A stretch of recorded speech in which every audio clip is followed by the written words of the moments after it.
इसका नाम तप कहा है। तप नहीं करेंगे तो सिद्धि नहीं मिलेगी। ये तप कब करना चाहिए? तपस्या कब करनी चाहिए आदमी को?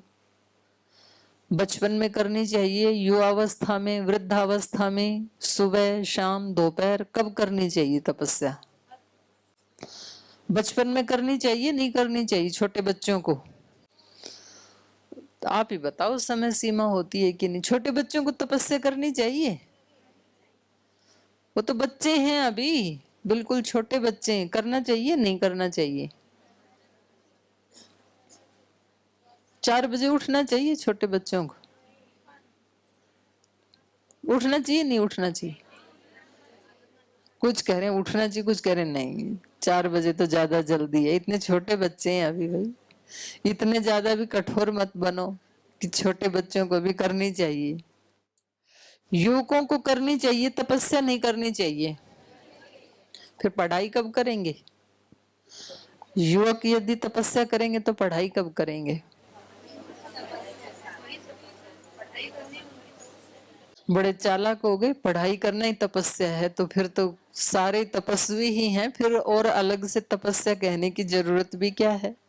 और बड़े बुजुर्गों को तपस्या करनी चाहिए नहीं करनी चाहिए? क्योंकि आप यहाँ बैठे हो इसलिए दूसरों को तपस्या करनी चाहिए ये कहने में जोर ही क्या पड़ता है? तो सबको करनी चाहिए, ऐसे ऐसे आप कहे जा रहे हैं। आप जाके पूछिए बच्चों से कि बच्चों आपको तपस्या करनी है? बोले अभी तपस्या? अभी तो बिल्कुल छोटे बच्चे हैं, खेलने खाने के दिन है अभी तो, अभी कहाँ तपस्या? फिर आप युवकों से जाके पूछो, हमारी यूनिवर्सिटी में पढ़ते हैं युवक युवतियां या और किसी भी यूनिवर्सिटी में कॉलेज में, कि बच्चों थोड़ी तपस्या करनी चाहिए। बोले अभी हमारे पास तपस्या के लिए समय कहाँ, अभी तो हम बहुत सारे कैरियर बनाने में लगे हैं, पर्सनालिटी को डेवलप करने में लगे हैं, पढ़ाई करने में लगे हैं, अभी तपस्या के लिए समय कहाँ? फिर वहां से आए, फिर बुजुर्गों के पास गए, बोले आपको तो कम से कम तपस्या करनी चाहिए। तो बुजुर्ग बोले अब हमारे पास समय कहाँ, समय तो गया, अब हमारे पास समय कहाँ? तो बच्चों के पास समय नहीं है, युवाओं के पास तपस्या के लिए समय नहीं है, बुजुर्ग भी कहते हैं अब हमारे पास समय कहाँ। तो तपस्या करें कब? कब करें? जब अवसर मिल जाए तब करें, जब भी जिसको अवसर मिल जाए और जब जिसको समझ में आ जाए। दो बातें हैं ना, एक तो समझ में ही ना आए व्यक्ति को 40-50 साल तक कि तप भी करना चाहिए तो कैसे करेगा? जब ये बात समझ में आ जाए कि तपस्या करनी चाहिए और जब उसका अवसर मिल जाए, तो आप लोगों को समझ में भी आ गया और अब 4 दिन अवसर भी मिल गया। ठीक है? और दिन भर, क्योंकि हम ये चाहते हैं कि 3 दिन हमारी बहनें हमारे पास आई हैं, तो हम अपने संस्थान के जो बहुत अच्छे अच्छे वरिष्ठ वक्ता हैं, विद्वान हैं, उनको बुला के आपको बहुत कुछ सिखाना चाहते हैं। तो उसमें आपको भी बराबर उसको नोट डाउन करना, ज्यादा सीखना, क्योंकि ये पतंजलि की टेंडेंसी भी है कम समय में ज्यादा काम करना। रॉकेट की स्पीड से चलता है पतंजलि, उनके सब कार्य ऐसे ही होते हैं, बहुत फास्ट फास्ट। इसलिए तो कोई महापुरुष तो अपने पूरे जीवन में कोई एक क्रांति कर पाता है, और पतंजलि ने तो पिछले 10 साल में 3 बड़ी महाक्रांतियां कर दी, योग, आयुर्वेद, स्वदेशी, और अब चौथी, आज आपने आदरणीय एनपी सिंह जी को सुना होगा, चौथी महाक्रांति होने वाली है, शिक्षा की महाक्रांति। तो ये बहुत तेज स्पीड से चलते हैं, इसीलिए तो होती है। तो आपको भी 3 दिन में इतनी नॉलेज दी जाएगी यहां से, आप एक एमबीबीएस और बीएमएस डॉक्टर की जितनी तो आप डॉक्टर बन जाएंगे। कैसे बुलाएंगे हम उनको, एक्सपर्ट्स को। और आपको जो एक फॉर्मेट दिया है ना, उसमें एक मनुष्य का चित्र बनाया है बीचों बीच, और उसके दोनों साइड में जैसे मस्तिष्क की ऐसे रेखा बना के मस्तिष्क में कौन कौन से रोग हो सकते हैं डिप्रेशन हो सकता है, अनिद्रा हो सकता है, माइग्रेन हो सकता है, और उसके लिए क्या क्या औषधियां खानी चाहिए। ये चित्र है, इसमें एक तरफ ये हिंदी वाला है। अर्पिता जी, जो दक्षिण भारत की बहनें उनको इंग्लिश में भी दे दें, दोनों है हमारे पास। इंग्लिश वाला लेना चाहे वो इंग्लिश ले लेना, हिंदी वाले हिंदी ले लेना। अब देखो, इसमें सिर से लेके पैर तक जितने भी रोग हो सकते हैं, क्योंकि आप योग कक्षा चलाते हो, अलग अलग रोगी आपके पास आएंगे, तो आपको पता नहीं चलेगा कौन से रोग में कौन सी औषधि देनी है। तो इसमें सब लिख दिया है, और क्या क्या रोग हो सकते हैं नए नए, आपको नाम ही पता नहीं चलेगा, वो भी इसमें लिख दिए। तो इस छोटे से पेज में लगभग 200 बीमारियों के नाम हैं और लगभग 100 दवाइयों के नाम हैं। तो ये इतनी जानकारी तो कभी 5 साल में MBBS या BMS डॉक्टर को भी नहीं होती, जितनी आपको 3 दिन में हो जाने वाली है। आपको योग की, आयुर्वेद की इतनी नॉलेज यहां से देके भेजेंगे कि आपको ही लोग परम पूज्य स्वामी जी, गुरु जी का प्रतिरूप मानने लगेंगे। अभी भी मानते हैं, और यहां आने के बाद उद्देश्य भी वही है। गुरु के पास आकर के गुरु अपने ही जैसा बना देता है शिष्य को, यही गुरु का काम होता है। तो हम इसके ऊपर चर्चा भी करेंगे अभी। तो मैं बस आपको इसलिए भूमिका बना रही थी कि अपने को यहाँ तपस्या करने के लिए एक तो अत्यंत श्रद्धा के भाव से देखना है चीजों को, यहाँ व्यक्तियों को। और आपको, क्योंकि जब आप अपने प्रांत में थे तो अलग अलग जिले में रहते थे, अलग अलग किसी शहर में योग कक्षा लगाते थे, आपको ये भी नहीं पता था कि आपके राज्य प्रभारी कौन है, आपकी राज्य कार्यकारिणी की सदस्य कौन है, आपकी केंद्रीय प्रभारी कौन है, आपको नहीं पता था संगठन के बारे में। अब यहाँ आए तो आपको पता चलेगा कि एक स्ट्रक्चर क्या है इस संगठन का। इस संगठन में सबसे पहले परम पूज्य गुरुदेव और श्रद्धेय आचार्य श्री, ये दोनों हमारे गुरुजन हैं। उनका जो विजन है उसको पूरा करने के लिए एक मिशनरी के रूप में हम सब सेवा करते हैं, आप और हम सब। उनको कोई जो विजन उनको आता है और उनको कुछ निर्देश देना है, लाखों बहनों को, करोड़ों बहनों को, करोड़ों भाइयों को, इतना बड़ा संगठन है अपना। ये परिवार कितना बड़ा है इसका एक अलग सेशन करेंगे, पर अभी मेरे मुख में बात आ गई तो मैं बता दे रही हूँ। 11 लाख बहनें रजिस्टर्ड बॉडी हैं हमारे पास, इतना बड़ा परिवार है महिला पतंजलि योग समिति का। तो इतने लोगों को निर्देश देने के लिए एक एक बहन को तो निर्देश नहीं दे सकते पूज्य गुरुदेव, तो वो केंद्र में सेवा करने वाली जो बहनें हैं, जो हमारी पूज्य साध्वी बहनें हैं, अर्पिता जी हैं, उनके माध्यम से राज्य प्रभारियों को कोई मैसेज दिया जाता है, और फिर राज्य प्रभारी वो मैसेज डिस्ट्रिक्ट प्रभारी को कन्वे करती हैं, और डिस्ट्रिक्ट प्रभारी तहसील प्रभारी को, और तहसील प्रभारी फिर अंतिम गांव तक उस सूचना को देते हैं।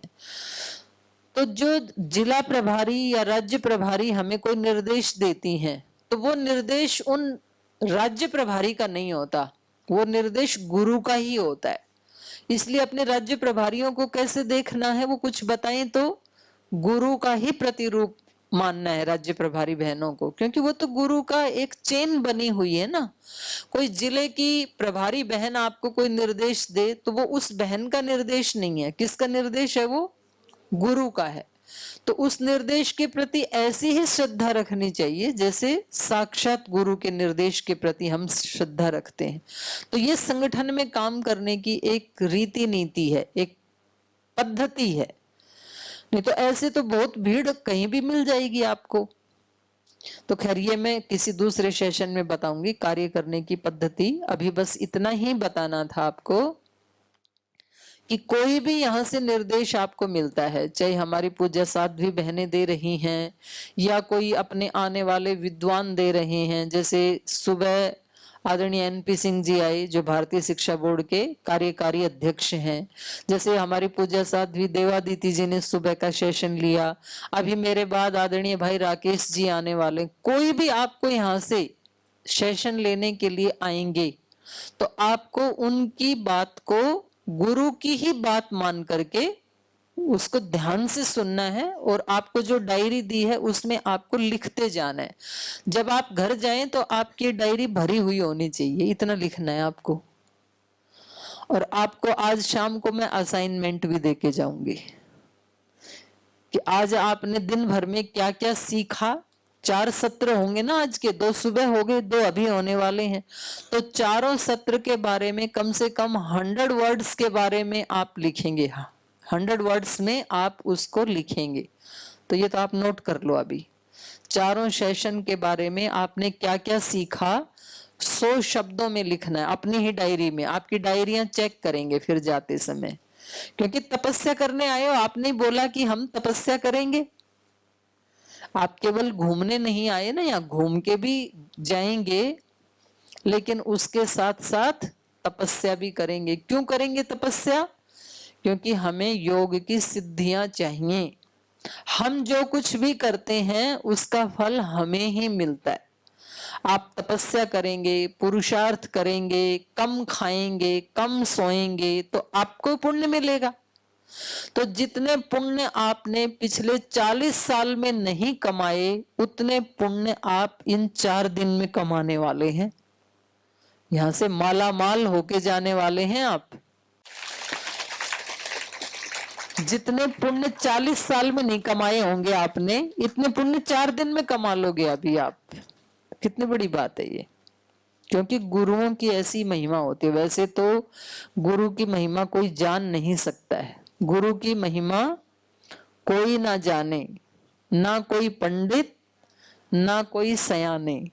गुरु की महिमा गुरु ही जाने।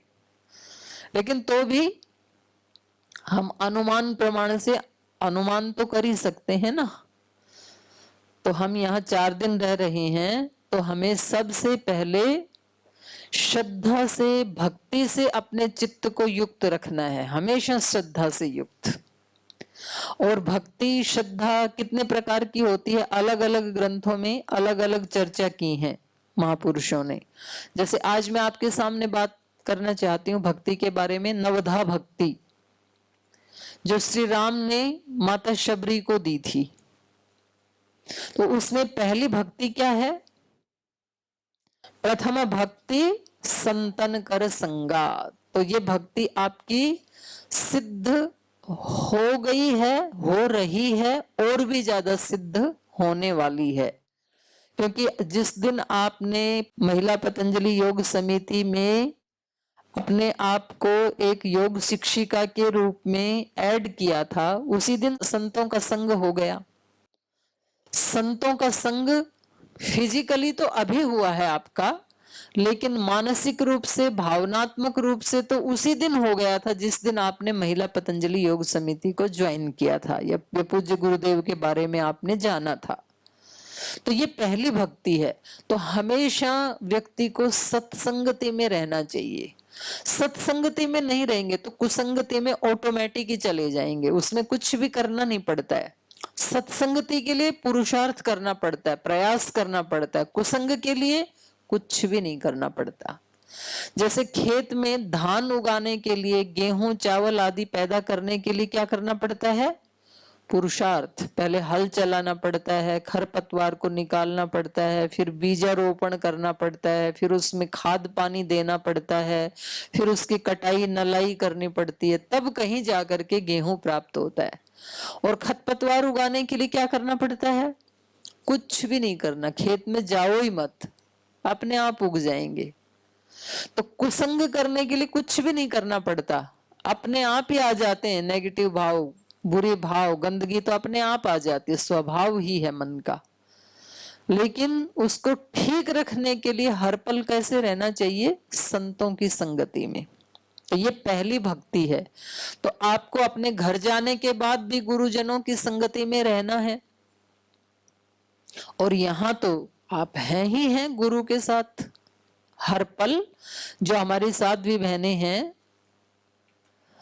पूज्य साध्वी देवादिति जी, पूज्य साध्वी देववाणी जी, पूज्य साध्वी देव गरिमा जी, आदरणीय बहन अर्पिता जी, तो इनके साथ रहना भी, ये भी संतों का, ये तो है ही संत, तो ये तो संतों का संग है। तो ये पहली भक्ति आपकी सिद्ध हो गई।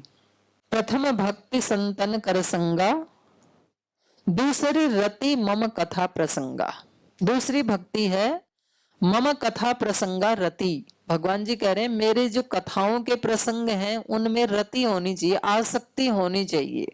कुछ कुछ लोगों को कथा सुनने में नींद आ जाती है, आसक्ति नहीं होती है, और जब किसी की निंदा चुगली करें तो नींद कोसों दूर भाग जाती है।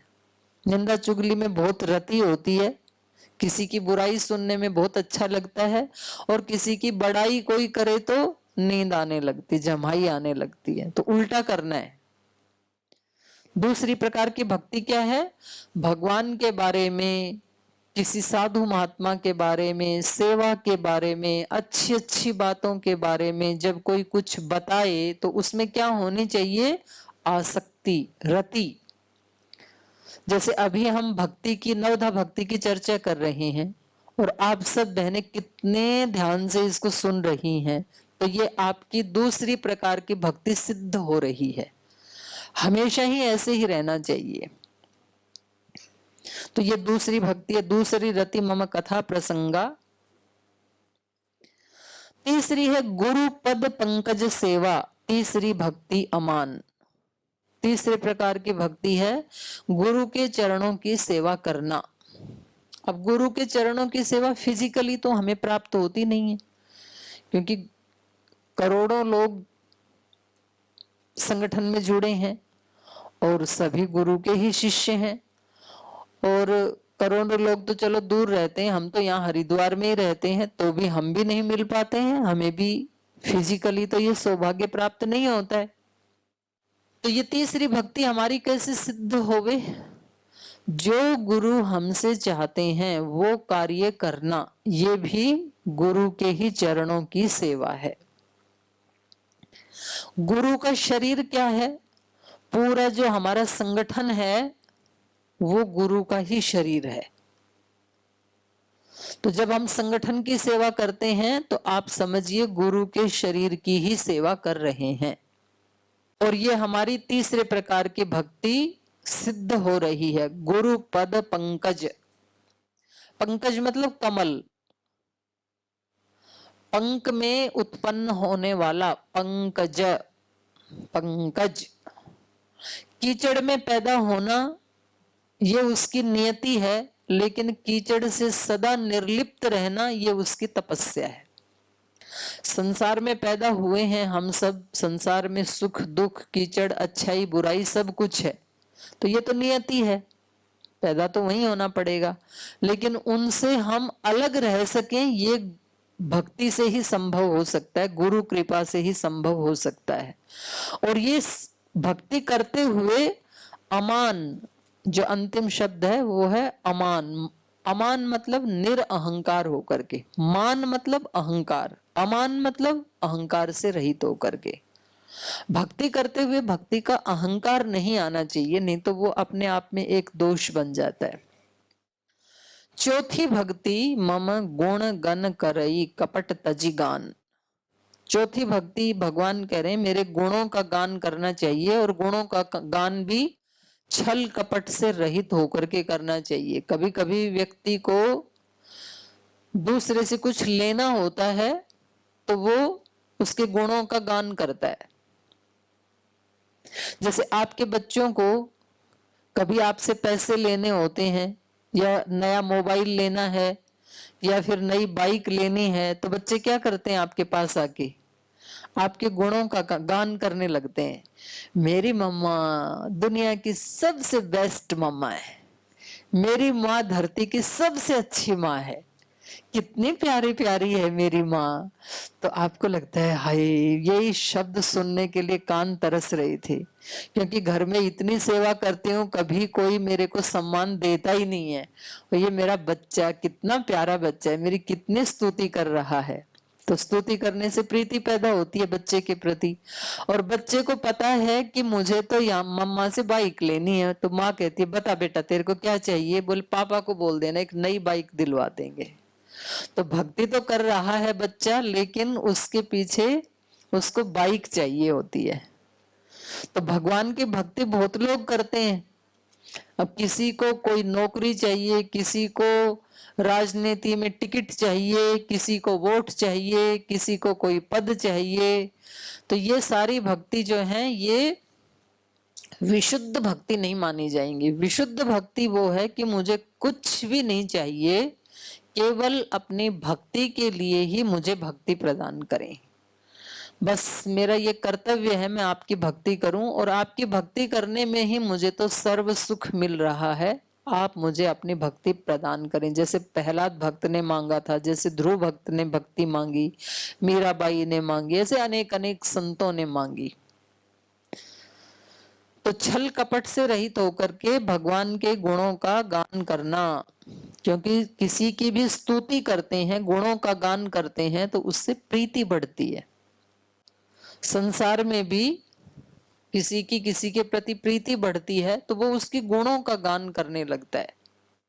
तो दूसरे लोगों में तो उतने गुण होते नहीं हैं, खैर उनमें जितने गुण हैं उनका गान करें तो भी अच्छी ही बात है। लेकिन ईश्वर तो हमेशा ही अनंत अनंत गुणों से युक्त है, और उसके उन गुणों का गान करना जिन गुणों की हमें आवश्यकता है।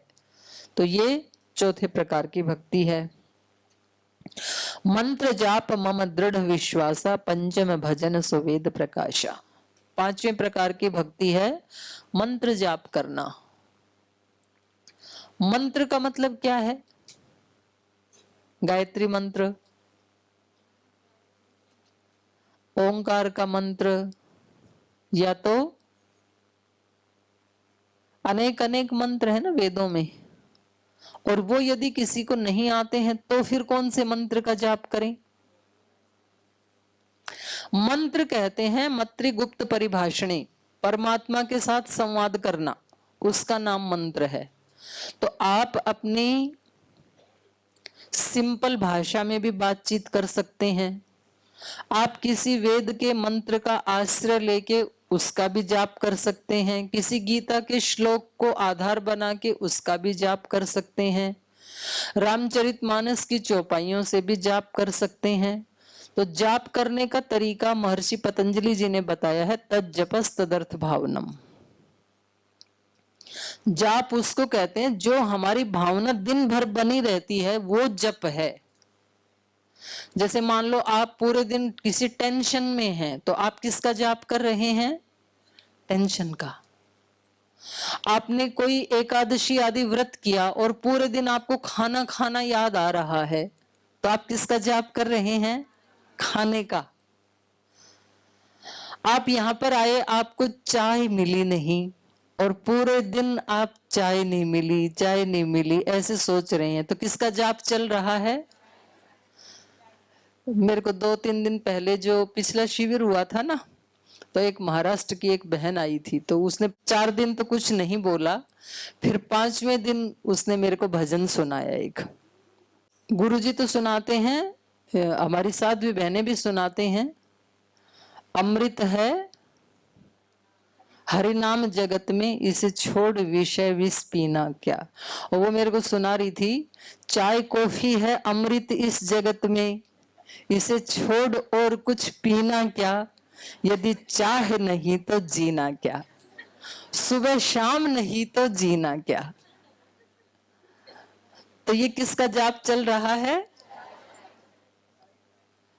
तो जाप किसको कहते हैं? जो भावना निरंतर हमारे चित्त में चल रही है, उसका नाम ही मंत्र जाप है। शबरी माता किसका जाप करती थी? राम के नाम का, क्योंकि उनके चित्त में हमेशा राम के मिलन की, राम के आगमन की वही अनुभूति चलती रहती थी। तो जाप वो है। जाप ऐसा नहीं है कि माला से तो हम गायत्री मंत्र जप रहे हैं और मन में कोई और भाव चल रहा है, तो फिर गायत्री मंत्र का जप नहीं चल रहा। जो आपके चित्त में भावना है, डर की, भय की, रोग की, शोक की, वही जप है। तद जपस तदर्थ भावनम। जो वाणी से बोल रहे हैं वैसी ही भावना भी हो, और जैसी भावना वही वाणी से भी बोले, उसका नाम है मंत्र। तो यहाँ भगवान माता शबरी को बता रहे हैं, मंत्र जाप मम दृढ़ विश्वासा। मेरे ही नाम का मंत्र जप भी करना चाहिए और दृढ़ विश्वास भी होना चाहिए, जैसे माता शबरी को दृढ़ विश्वास था कि श्री राम आएंगे, जरूर आएंगे। ऐसे हमें दृढ़ विश्वास होना चाहिए कि मुझे योग से सब सिद्धियां मिलेंगी, सब दुखों का नाश होगा, मेरे अंदर सब प्रकार की शक्तियां, पात्रताएं आएंगी। और फिर योग का अनुष्ठान करना, फिर योग से जुड़ना। कुछ लोग आपको ऐसे मिलेंगे, आपकी कक्षाओं में आते होंगे, और हो सकता है कभी हमारे मन में भी ऐसे आ जाए कि योग से क्या होगा,